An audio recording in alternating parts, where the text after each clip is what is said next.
There's one more quick addition I have for you on section 7.5, which is properties of logs, and that is this. Let's say we have something such as log of 12. The implied base here, as we talked about before, is 10. So whether or not that base is written, it is implied that it is 10. If you go onto your calculator and input log of 12, it will assume that the base here is 10. So when you type in log of 12 into your calculator, what it's going to give you is the approximate exponent that we need to put on 10 in order to get 12. So the solution is going to be the x value that answers this question. Now, your calculator, generally speaking, some calculators are an exception, will only input base 10 for logs. So this becomes a problem when I want to evaluate something such as log base 7 of 12.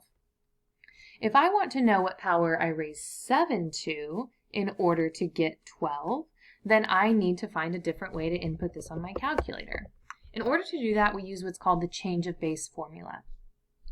All we are going to do is take log of that large number 12, so log of 12, and divide it by log of my base of 7.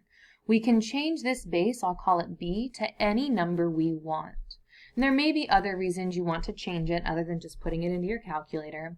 But for our purposes now, this will be the primary reason we'll want to change our base, so that we can input it into our calculator.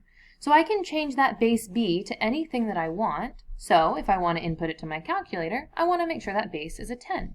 So log base 10 of 12 over log base 10 of 7. And I can approximate these separately and then take the quotient to simplify my expression. So to change log base 5 of 3 to a quotient of natural logs, natural log is simply log base e. So I want to rewrite this as log essentially base e of a. So to do that, I'm going to write this as log, I can change my base b to anything I want, of 3 divided by log base b, these b's must match, of 5. Now, since I want this to be a natural log, I'm going to change that to an e, so log base e of 3 over log base e of 5. And again, this log base e is a very special case that we never use log base e to represent. Instead, we rewrite that as natural log of 3 and natural log of 5. And this would be how to rewrite our original expression in terms of natural logs.